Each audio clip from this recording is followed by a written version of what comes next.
студиото со вас, Маријан Ников. Добро утро, вести во 8. Еден повик од опозицијата веројатно ќе биде доволен за премиерот Христијан Мицковски да се предомисли и наместо да турка цел мандат ова пролет да има предвремени избори. Ова беше една од темите во вчерашното гостување во тема на денот на премиерот Мицковски во Дневникот на Сител. Логично е опозицијата да сака да биде влада. Зошто? Затоа што мисли дека е подобра владата. Ако опозицијата побара предвремени парламентарни избори, тогаш ние секогаш како влада сме подготвени да седнеме на лидерска средба, да договориме термин и да одиме на предвремени парламентарни избори. Нема да бегаме, се разбира. Затоа јас велам, мандатот наш е за 4 години и за толкав период сме добиле поддршка од граѓаните да испорачаме реформи. Но доколку имаме фрлена ракавица од страна на опозицијата, нормално е, нема ние кукавички да бегаме од избори. Напротив, ние сме подготвени во секое време да излеземе и да ги победиме. Амбасадорски совет ќе се одржи денес и утре во Скопје со учество на шефовите на македонските дипломатско-конзуларни представништва во странство. Ова е прв пат по 2019 година Амбасадорскиот совет повторно да се одржи во нашата држава со физичко присуство на шефовите на дипломатско-конзуларните представништва. На отворањето на Амбасадорскиот совет свое обраќање ќе имаат премиерот Христијан Мицковски, шефот на дипломатијата Тимчо Муцунски и чешкиот министер за надворешни работи Петар Мацинка, кој што престојува во официјална посета на земјава.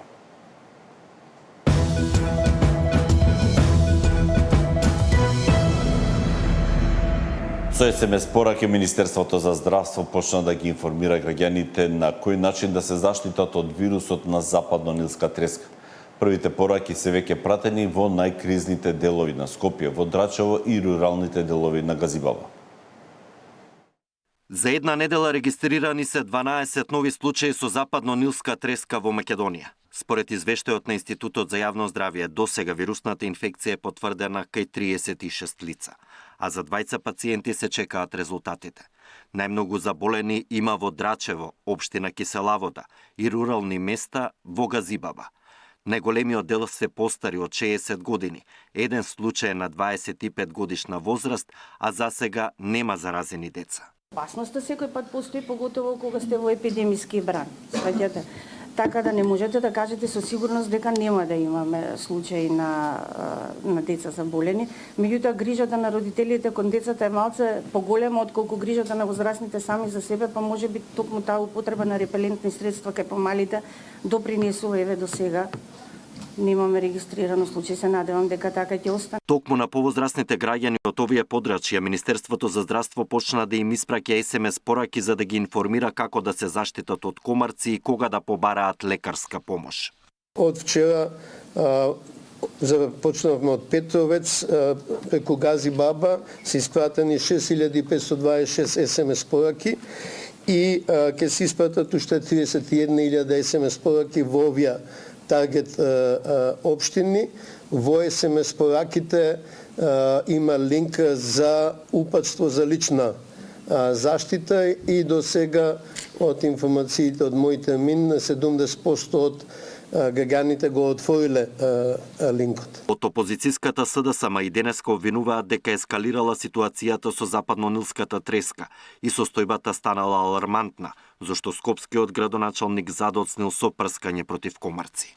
Скопјани повторно се жртви на неспособноста на човекот кој го избра да биде нивниот заштитник, градоначалникот на град Скопје. Наместо на време на превенција, на време на анализа и системска контрола на жариштата со комарците, градоначалникот и овој пат задоцни. Дури сега се сети дека треба да прска против комарци. Министерот за здравство објави извештај од контролите на ДСЗ и тврди дека градот ја исполнил обврската за прскање против комарци согласно планот. Наредниот период фокус ќе биде ставен на лоцирање на застоените води во општините каде има епидемија на западно-нилска треска и дезинсекција од земја токму околу тие места. Клековски уверува дека средствата кои се користеле при дезинсекција биле од листата препорачана од СЗО. Значи сите тие средства подлежат на режим на увоз и на контрола на квалитет, така да во основ сите се ти увезени. и добар дел од нив ги користат центрите за јавно здравје, што се јавни установи, така да ја немам сомнеж во квалитетот. Досега од компликации од западно-нилска треска починаа 4 повозрастни лица од Скопје. Здравствените власти посочуваат дека смртноста според прогнозите е околу 10% од пациентите со воспаление на мозокот кои биле хоспитализирани. Александар Динев, Сител телевизија.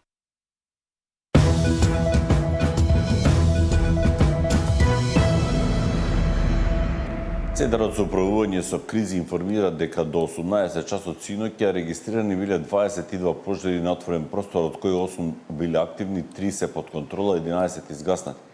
Од синоќа во гасењето на пожарот во Мариово се приклучија и пожарникарите од Скопје и од Неготино. Таму е воедно и најкритично, каде што на теренот се присутни и припадниците на армијата. Прв пат ова лето превентивно ангажиравме 30 на војници, чија што задача ќе биде доколку огнот се приближи до селото да помогнат на локалното население, кое што во суштина е многу малку. Карактеристично за овој мариовски пожар е тоа што сега веќе е упатен кон битолската страна, кон селото Орле, значи од другата страна на планината.